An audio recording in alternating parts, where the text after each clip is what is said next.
Delimitation పై దక్షిణాది రాష్ట్రాలు పోరుకు రెడీ అవుతున్నాయి. చెన్నైలో సమావేశం జరగబోతుంది. డీలిమిటేషన్ పై కేంద్రానికి దక్షిణాది రాష్ట్రాలకు మధ్య వివాదం కొనసాగుతుంది. ఈ పోరులో ముందు నిలిచి అందరినీ ఒకటి చేసే పనిలో తమిళనాడు ఉంది. డీలిమిటేషన్ పై చర్చించడానికి రావాలని స్టాలిన్ 7 రాష్ట్రాల సీఎంలకు లేఖలు రాశారు. పలు రాష్ట్రాల నాయకులతో మార్చి 22న జాయింట్ యాక్షన్ కమిటీ సమావేశాన్ని ఏర్పాటు చేశారు. ఈ సమావేశానికి ముందు స్టాలిన్ ఓ వీడియో విడుదల చేశాడు.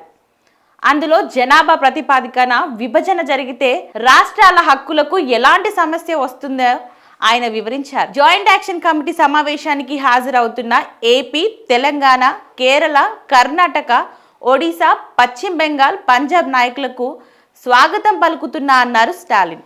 2026లో జరిగే పునర్విభజన జనాభా ప్రాతిపదిక జరిగితే పార్లమెంటులో దక్షిణాది ప్రాతినిధ్యం గమనీయంగా పడిపోతుంది, నామమాత్రంగా మారిపోతుంది.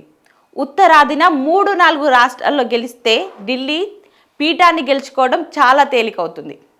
ఇది కేవలం ఎంపీల సంఖ్య గురించి మాత్రమే కాదు, రాష్ట్ర హక్కులకు వచ్చే సమస్య గురించి అంటూ రాష్ట్రాలు ఏకమవుతున్నాయి. తమిళనాడులోని 58 పార్టీలు సైతం విభేదాలను పక్కన పెట్టి డీలిమిటేషన్ అంశంపై ఒక్కటయ్యాయి.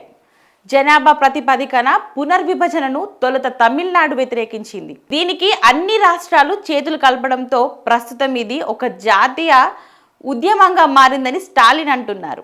ఈ సమావేశం దేశ భవిష్యత్తును రూపొందించే ఉద్యమానికి నాంది అవుతుందని ఆయన చెప్తున్నారు. ఈ నెల 5న స్టాలిన్ నేతృత్వంలో చెన్నైలో అఖిలపక్ష సమావేశం జరిగింది.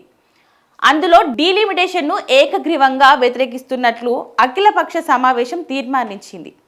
పార్లమెంట్ సభ్యుల సంఖ్యను పెంచినట్టయితే 1971 జనాభా లెక్కల ఆధారంగా లోక్సభ, రాజ్యసభలో రాష్ట్రాల మధ్య ప్రస్తుతం ఉన్న నిష్పత్తి ప్రకారమే నియోజకవర్గాల సంఖ్యను పెంచాలని స్టాలిన్ అంటున్నారు. దానికి అవసరమైన రాజ్యాంగ సవరణలు చేపట్టాలని డిమాండ్ చేస్తున్నారు.